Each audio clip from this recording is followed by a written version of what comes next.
എസ്തേർ അധ്യായം 1. അഹശ്വേരോഷിന്റെ കാലത്ത് ഹിന്ദുദേശം മുതൽ കൂശ് വരെ 127 സംസ്ഥാനങ്ങൾ വാണ അഹശ്വേരോഷ് ഇവൻ തന്നെ. ആ കാലത്ത് അഹശ്വേരോഷ് രാജാവ് ശൂഷൻ രാജധാനിയിൽ തന്റെ രാജാസനത്തിന്മേൽ ഇരിക്കുമ്പോൾ തന്റെ വാഴ്ചയുടെ 3-ാം ആണ്ടിൽ തന്റെ സകല പ്രഭുക്കന്മാർക്കും ഭൃത്യന്മാർക്കും ഒരു വിരുന്ന് കഴിച്ചു. പാഴ്സ്യയിലെയും മേദ്യയിലെയും സേനാധിപന്മാരും പ്രഭുക്കന്മാരും സംസ്ഥാനപതികളും അവന്റെ സന്നിധിയിലുണ്ടായിരുന്നു. അന്ന് അവൻ തന്റെ രാജകീയ മഹത്വത്തിന്റെ ഐശ്വര്യവും തന്റെ മഹിമാധിക്യത്തിന്റെ പ്രതാപവും ഏറിയ നാൾ 180 ദിവസത്തോളം തന്നെ കാണിച്ചു. ആ നാളുകൾ കഴിഞ്ഞ ശേഷം രാജാവ് ശൂഷൻ രാജധാനിയിൽ കൂടിയിരുന്ന വലിയവരും ചെറിയവരുമായ സകല ജനത്തിനും രാജധാനിയുടെ ഉദ്യാന പ്രാകാരത്തിൽ വെച്ച് 7 ദിവസം വിരുന്ന് കഴിച്ചു. അവിടെ വെൺകൽ തൂണുകളിന്മേൽ വെള്ളി വളയങ്ങളിൽ ഷണനൂലും ധൂമ്രനൂലും കൊണ്ടുള്ള ചരടുകളാൽ വെള്ളയും പച്ചയും നീലയുമായ ശീലകൾ തൂക്കിയിരുന്നു. ചുവന്നതും വെളുത്തതും മഞ്ഞയും കറുത്തതുമായ മർമരക്കല്ല് പടുത്തിരുന്ന തളത്തിൽ പൊൻകസവും വെള്ളിക്കസവുമുള്ള മെത്തകൾ ഉണ്ടായിരുന്നു. വിവിധാകൃതിയിലുള്ള പൊൻപാത്രങ്ങളിലായിരുന്നു അവർക്ക് കുടിപ്പാൻ കൊടുത്തത്. രാജവീഞ്ഞും രാജപദവിക്കൊത്തവണ്ണം ധാരാളമുണ്ടായിരുന്നു. എന്നാൽ രാജാവ് തന്റെ രാജധാനി വിചാരകന്മാരോട് ആരെയും നിർബന്ധിക്കരുത്, ഓരോരുത്തൻ താന്താന്റെ മനസ്സുപോലെ ചെയ്തുകൊള്ളട്ടെ എന്ന് കൽപ്പിച്ചിരുന്നതിനാൽ പാനം ചട്ടം പോലെയായിരുന്നു. രാജ്ഞിയായ വസ്തിയും അഹശ്വേരോഷ് രാജാവിന്റെ രാജധാനിയിൽ വെച്ച് സ്ത്രീകൾക്ക് ഒരു വിരുന്ന് കഴിച്ചു. 7-ാം ദിവസം വീഞ്ഞു കുടിച്ച് ആനന്ദമായിരിക്കുമ്പോൾ അഹശ്വേരോഷ് രാജാവ് മെഹൂമാൻ, ബിസ്ദ, ഹർബോന, ബിഗ്ദ, അബഗ്ദ, സേദർ, കർക്കസ് എന്നിങ്ങനെ രാജധാനിയിൽ സേവിച്ചു നിൽക്കുന്ന 7 ഷണ്ഡന്മാരോട് ജനങ്ങൾക്കും പ്രഭുക്കന്മാർക്കും വസ്തി രാജ്ഞിയുടെ സൗന്ദര്യം കാണിക്കേണ്ടതിന് അവളെ രാജകിരീടം ധരിപ്പിച്ച് രാജസന്നിധിയിൽ കൊണ്ടുവരുവാൻ കൽപ്പിച്ചു. അവൾ സുമുഖിയായിരുന്നു. എന്നാൽ ഷണ്ഡന്മാർ മുഖാന്തരം അയച്ച രാജകൽപ്പന മറുത്തു വസ്തി രാജ്ഞി ചെല്ലാതിരുന്നു. അതുകൊണ്ട് രാജാവ് ഏറ്റവും കോപിച്ചു. അവന്റെ കോപം അവന്റെ ഉള്ളിൽ ജ്വലിച്ചു. ആ സമയത്ത് രാജമുഖം കാണുന്നവരും രാജ്യത്ത് പ്രധാന സ്ഥാനങ്ങളിൽ ഇരിക്കുന്നവരുമായ കർഷന, ഷേഥാർ, അത്മാദ, തർഷീഷ്, മേരസ്, മർസേന, മെമൂഖാൻ എന്നിങ്ങനെ പാഴ്സ്യയിലെയും മേദ്യയിലെയും 7 പ്രഭുക്കന്മാർ അവനോട് അടുത്തിരിക്കുകയായിരുന്നു. രാജ്യധർമ്മത്തിലും ന്യായത്തിലും പരിജ്ഞാനികളായ എല്ലാവരോടും ആലോചിക്കുക പതിവായിരുന്നതിനാൽ കാലജ്ഞന്മാരായ ആ വിദ്വാൻമാരോട് രാജാവ് ഷണ്ഡന്മാർ മുഖാന്തരം അഹശ്വേരോഷ് രാജാവ് അയച്ച കൽപ്പന വസ്തിരാജ്ഞി അനുസരിക്കായ്ക കൊണ്ട് രാജ്യധർമ്മപ്രകാരം അവളോട് ചെയ്യേണ്ടത് എന്ത് എന്ന് ചോദിച്ചു. അതിന് മെമൂഖാൻ രാജാവിനോടും പ്രഭുക്കന്മാരോടും ഉത്തരം പറഞ്ഞതെന്തെന്നാൽ, വസ്തിരാജ്ഞി രാജാവിനോട് മാത്രമല്ല അഹശ്വേരോഷ് രാജാവിന്റെ സർവ്വസംസ്ഥാനങ്ങളിലുള്ള സകല പ്രഭുക്കന്മാരോടും ജാതികളോടും അന്യായം ചെയ്തിരിക്കുന്നു. രാജ്ഞിയുടെ ഈ പ്രവൃത്തി സകല സ്ത്രീകളും അറിയും. അഹശ്വേരോഷ് രാജാവ് വസ്തിരാജ്ഞിയെ തന്റെ മുൻപാകെ കൊണ്ടുവരുവാൻ കൽപ്പിച്ചയച്ചാറെ അവൾ ചെന്നില്ലല്ലോ എന്ന് പറഞ്ഞു അവർ തങ്ങളുടെ ഭർത്താക്കന്മാരെ നിന്ദിക്കും. ഇന്ന് തന്നെ രാജ്ഞിയുടെ പ്രവൃത്തി കേട്ട പാഴ്സ്യയിലെയും മേദ്യയിലെയും പ്രഭുപത്നിമാർ രാജാവിന്റെ സകല പ്രഭുക്കന്മാരോടും അങ്ങനെ തന്നെ പറയും. ഇങ്ങനെ നിന്ദയും നീരസവും അധികരിക്കും. രാജാവിന് സമ്മതമെങ്കിൽ വസ്തി ഇനി അഹശ്വേരോഷ് രാജാവിന്റെ സന്നിധിയിൽ വരരുത് എന്ന് തിരുമുൻപിൽ നിന്ന് ഒരു രാജകൽപ്പന പുറപ്പെടുവിക്കുകയും അത് മാറ്റിക്കൂടാതെ വണ്ണം പാഴ്സ്യരുടെയും മേദ്യരുടെയും രാജ്യധർമ്മത്തിൽ എഴുതിക്കുകയും രാജാവ് അവളുടെ രാജ്ഞി സ്ഥാനം അവളേക്കാൾ നല്ലവളായ മറ്റൊരുത്തിക്ക് കൊടുക്കുകയും വേണം. രാജാവ് കൽപ്പിക്കുന്ന വിധി രാജ്യത്തെല്ലായിടവും, അത് മഹാരാജ്യമല്ലോ, പരസ്യമാകുമ്പോൾ സകല ഭാര്യമാരും വലിയവരോ ചെറിയവരോ ആയ തങ്ങളുടെ ഭർത്താക്കന്മാരെ ബഹുമാനിക്കും. ഈ വാക്ക് രാജാവിനും പ്രഭുക്കന്മാർക്കും ബോധിച്ചു. രാജാവ് മെമൂഖാന്റെ വാക്കുപോലെ ചെയ്തു. ഏതു പുരുഷനും തന്റെ വീട്ടിൽ കർത്തവ്യം നടത്തുകയും സ്വഭാഷ സംസാരിക്കുകയും വേണമെന്ന് രാജാവ് തന്റെ സകല സംസ്ഥാനങ്ങളിലേക്കും അതത് സംസ്ഥാനത്തേക്ക് അതതിൻ്റെ അക്ഷരത്തിലും അതത് ജാതിക്ക് അവരവരുടെ ഭാഷയിലും എഴുത്തയച്ചു. എസ്തർ അധ്യായം 2. അതിൻ്റെ ശേഷം അഹശ്വേരോശ് രാജാവിൻ്റെ ക്രോധം ശമിച്ചപ്പോൾ അവൻ വസ്തിയെയും അവൾ ചെയ്തതിനെയും അവളെക്കുറിച്ച് കൽപ്പിച്ച വിധിയെയും ഓർത്തു. അപ്പോൾ രാജാവിൻ്റെ സേവകന്മാരായ ഭൃത്യന്മാർ പറഞ്ഞത്, രാജാവിനു വേണ്ടി സൗന്ദര്യമുള്ള യുവതികളായ കന്യകമാരെ അന്വേഷിക്കട്ടെ. രാജാവ് രാജ്യത്തിലെ സകല സംസ്ഥാനങ്ങളിലും ഉദ്യോഗസ്ഥന്മാരെ നിയമിക്കണം. അവർ സൗന്ദര്യമുള്ള യുവതികളായ സകല കന്യകമാരെയും ശേഖരിച്ചു ശൂഷൻ രാജധാനിയിലെ അന്തഃപുരത്തിൽ രാജാവിൻ്റെ ഷണ്ഡനായി അന്തഃപുരപാലകനായ ഹേഗായിയുടെ വിചാരണയിൽ ഏൽപ്പിക്കുകയും അവർക്ക് ശുദ്ധീകരണത്തിന് വേണ്ടുന്ന വസ്തുക്കൾ കൊടുക്കുകയും ചെയ്യട്ടെ. രാജാവിന് ബോധിച്ച യുവതി വസ്തിക്ക് പകരം രാജ്ഞിയായിരിക്കട്ടെ. ഈ കാര്യം രാജാവിന് ബോധിച്ചു. അവൻ അങ്ങനെ തന്നെ ചെയ്തു. എന്നാൽ ശൂഷൻ രാജധാനിയിൽ ബെന്യാമീന്യനായ കീഷിന്റെ മകനായ ഷിമെയുടെ മകനായ യായീരിന്റെ മകൻ മോർദെഖായി എന്നു പേരുള്ള യഹൂദനുണ്ടായിരുന്നു. ബാബേൽ രാജാവായ നെബൂഖദ്നേസർ പിടിച്ചുകൊണ്ടുപോയ യഹൂദ രാജാവായ യെഖൊന്യാവോടുകൂടെ കൊണ്ടുപോയിരുന്ന പ്രവാസികളുടെ കൂട്ടത്തിൽ അവനെയും യെരുശലേമിൽ നിന്ന് കൊണ്ടുപോയിരുന്നു. അവൻ തന്റെ ചിറ്റപ്പന്റെ മകളായ എസ്തേർ എന്ന ഹദസ്സയ്ക്ക് അമ്മയപ്പന്മാരില്ലായകൊണ്ട് അവളെ വളർത്തിയിരുന്നു. ഈ യുവതി രൂപവതിയും സുമുഖിയുമായിരുന്നു. അവളുടെ അപ്പനും അമ്മയും മരിച്ച ശേഷം മോർദെഖായി അവളെ തനിക്ക് മകളായിട്ടെടുത്തു. രാജാവിൻ്റെ കൽപ്പനയും വിധിയും പരസ്യമായപ്പോൾ അനേകം യുവതികളെ ശേഖരിച്ചു ശൂഷൻ രാജധാനിയിൽ ഹേഗായിയുടെ വിചാരണയിൽ ഏൽപ്പിച്ച കൂട്ടത്തിൽ എസ്തേറിനെയും രാജധാനിയിലെ അന്തഃപുരപാലകനായ ഹേഗായിയുടെ വിചാരണയിൽ കൊണ്ടുവന്നു. ആ യുവതിയെ അവനു ബോധിച്ചു. അവളോട് പക്ഷം തോന്നി. അവൻ അവളുടെ ശുദ്ധീകരണത്തിന് വേണ്ടുന്ന വസ്തുക്കളെയും ഉപജീവന വീതത്തെയും രാജധാനിയിൽ നിന്ന് കൊടുക്കേണ്ടുന്ന 7 ബാല്യക്കാരത്തികളെയും അവൾക്ക് വേഗത്തിൽ കൊടുത്തു. അവളെയും അവളുടെ ബാല്യക്കാരത്തികളെയും അന്തഃപുരത്തിലെ ഉത്തമമായ സ്ഥലത്താക്കി. എസ്തേർ തന്റെ ജാതിയും കുലവും അറിയിച്ചില്ല. അതറിയിക്കരുത് എന്ന് മോർദെഖായി അവളോട് കൽപ്പിച്ചിരുന്നു. എന്നാൽ എസ്തേറിന്റെ സുഖവർത്തമാനവും അവൾക്ക് എന്തെല്ലാമാകുമെന്നുള്ളതും അറിയേണ്ടതിന് മോർദെഖായി ദിവസം പ്രതി അന്തഃപുരത്തിന്റെ മുറ്റത്തിനു മുൻപാകെ നടന്നുകൊണ്ടിരുന്നു. ഓരോ യുവതിക്ക് 12 മാസം സ്ത്രീജനത്തിന് വേണ്ടിയുള്ള നിയമപ്രകാരം ചെയ്തു കഴിഞ്ഞ ശേഷം 6 മാസം മൂർ തൈലവും 6 മാസം സുഗന്ധവർഗവും സ്ത്രീകൾക്ക് ശുദ്ധീകരണത്തിന് വേണ്ടിയുള്ള മറ്റു വസ്തുക്കളും കൊണ്ട് അവർ ശുദ്ധീകരണ കാലം തികയും. ഓരോരുത്തിക്ക് അഹശ്വേരോശ് രാജാവിൻ്റെ സന്നിധിയിൽ ചെല്ലുവാൻ മുറ വരുമ്പോൾ ഓരോ യുവതി രാജസന്നിധിയിൽ ചെല്ലും. അന്തഃപുരത്തിൽ നിന്ന് രാജധാനിയോളം തന്നോടുകൂടെ കൊണ്ടുപോകേണ്ടതിന് അവൾ ചോദിക്കുന്ന സകലവും അവൾക്ക് കൊടുക്കും. സന്ധ്യാസമയത്ത് അവൾ ചെല്ലുകയും പ്രഭാതകാലത്ത് രാജാവിൻ്റെ ഷണ്ഡനായി വെപ്പാട്ടികളുടെ പാലകനായ ഷയസ്ഗസിന്റെ വിചാരണയിലുള്ള 2ാമത്തെ അന്തഃപുരത്തിലേക്ക് മടങ്ങിപ്പോവുകയും ചെയ്യും. രാജാവിന് അവളോടിഷ്ടം തോന്നിയിട്ട് അവളെ പേർ പറഞ്ഞ് വിളിച്ചല്ലാതെ പിന്നെ അവൾക്ക് രാജസന്നിധിയിൽ ചെന്നുകൂടാ.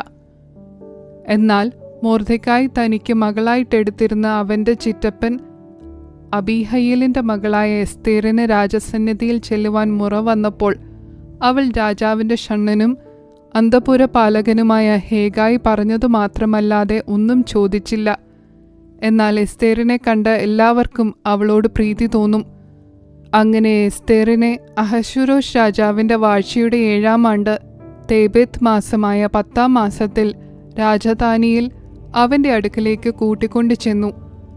രാജാവ് എസ്തേറിനെ സകല സ്ത്രീകളെക്കാളും അധികം സ്നേഹിച്ചു. സകല കന്യകമാരിലും അധികം കൃപയും പക്ഷവും അവളോട് തോന്നിയിട്ട് അവൻ രാജകിരീടം അവളുടെ തലയിൽ വെച്ചു അവളെ വസ്തിക്ക് പകരം രാജ്ഞിയാക്കി. രാജാവ് തന്റെ സകല പ്രഭുക്കന്മാർക്കും ഭൃത്യന്മാർക്കും എസ്തേറിന്റെ വിരുന്നായിട്ട് ഒരു വലിയ വിരുന്ന് കഴിച്ചു. അവൻ സംസ്ഥാനങ്ങൾക്ക് ഒരു വിമോചനവും കൽപ്പിച്ചു. രാജപദവിക്കൊത്തവണ്ണം സമ്മാനങ്ങളും കൊടുത്തു. 2-ാം പ്രാവശ്യം കന്യകമാരെ ശേഖരിച്ചപ്പോൾ മൊർദെഖായി രാജാവിന്റെ വാതിൽക്കൽ ഇരുന്നിരുന്നു. മൊർദെഖായി കൽപ്പിച്ചതുപോലെ എസ്തേർ തന്റെ കുലവും ജാതിയും അറിയിക്കാതെയിരുന്നു. എസ്തേർ മൊർദെഖായിയുടെ അടുക്കൽ വളർന്നപ്പോഴത്തെ പോലെ പിന്നെയും അവന്റെ കൽപ്പന അനുസരിച്ചു പോന്നു. ആ കാലത്ത് മൊർദെഖായി രാജാവിന്റെ വാതിൽക്കൽ ഇരിക്കുമ്പോൾ വാതിൽ കാവൽക്കാരിൽ രാജാവിന്റെ 2 ഷണ്ഡന്മാരായ ബിഗ്ദാനും തേരശും ക്രുദ്ധിച്ചു അഹശ്വേരോശ് രാജാവിനെ കയ്യേറ്റം ചെയ്യുവാൻ തരം അന്വേഷിച്ചു. മൊർദെഖായി കാര്യമറിഞ്ഞു എസ്തേർ രാജ്ഞിക്ക് അറിവ് കൊടുത്തു. എസ്തേർ അത് മൊർദെഖായിയുടെ നാമത്തിൽ രാജാവിനെ ഗ്രഹിപ്പിച്ചു. അന്വേഷണം ചെയ്താറെ കാര്യം സത്യമെന്ന് കണ്ടു അവരെ 2 പേരെയും കഴുവിന്മേൽ തൂക്കിക്കളഞ്ഞു. ഇത് രാജാവിന്റെ മുൻപിൽ ദിനവൃത്താന്ത പുസ്തകത്തിൽ എഴുതി വെച്ചു. എസ്തേർ അധ്യായം 3.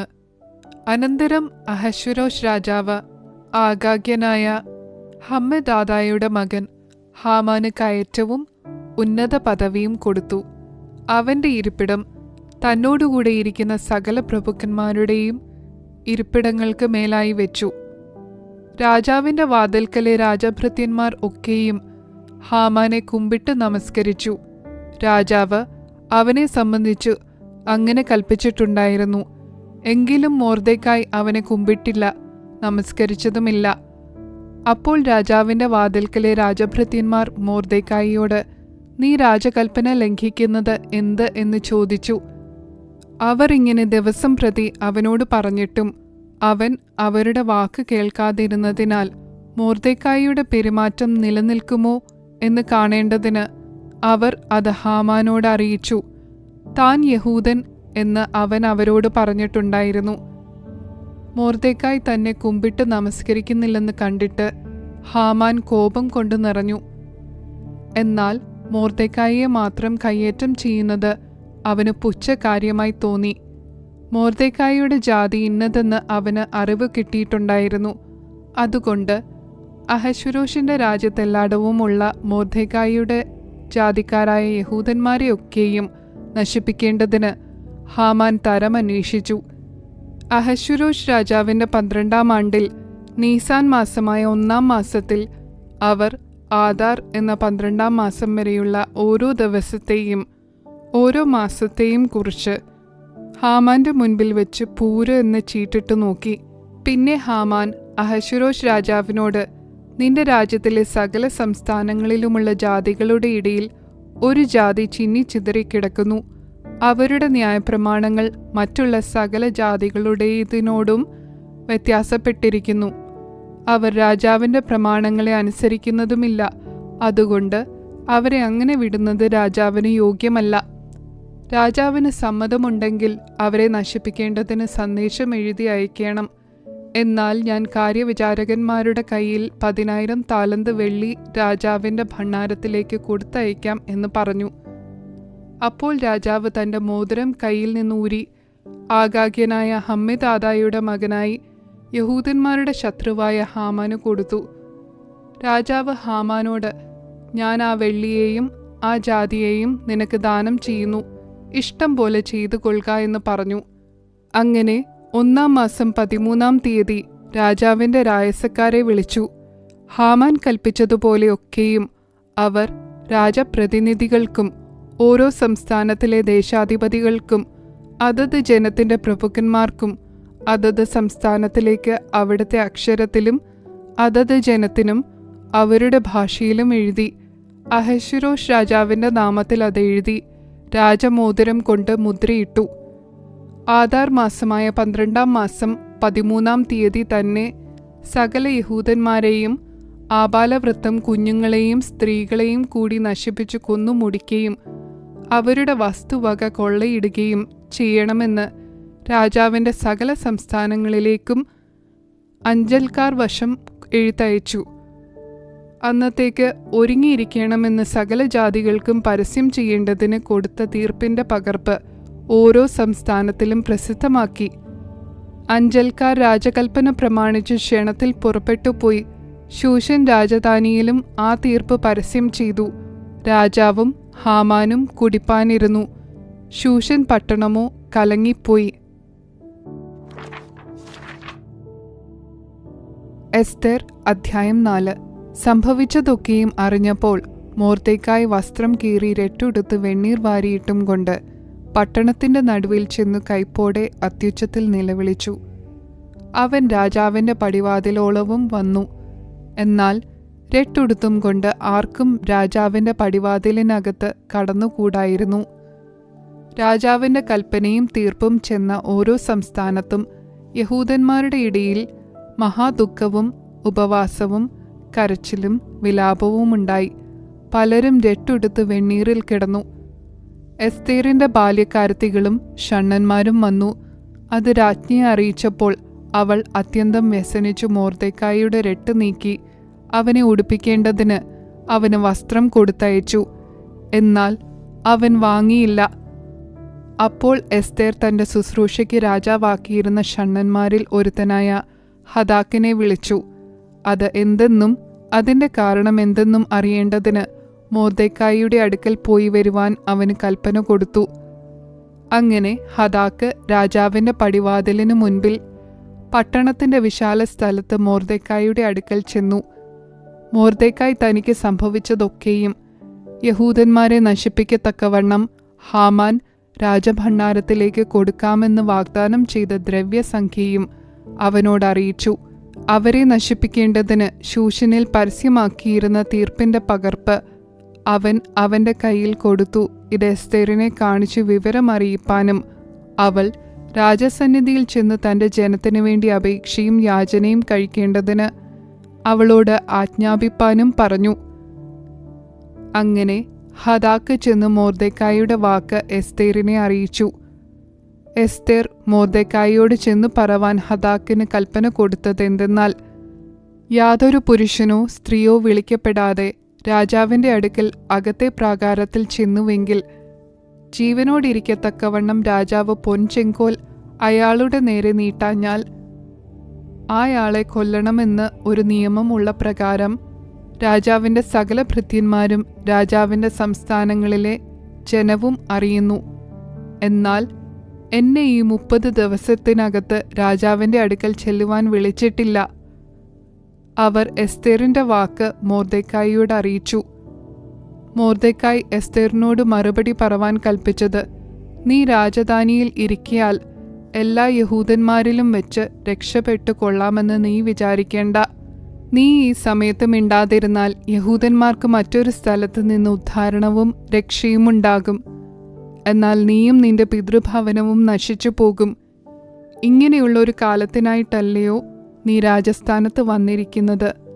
ആർക്കറിയാം.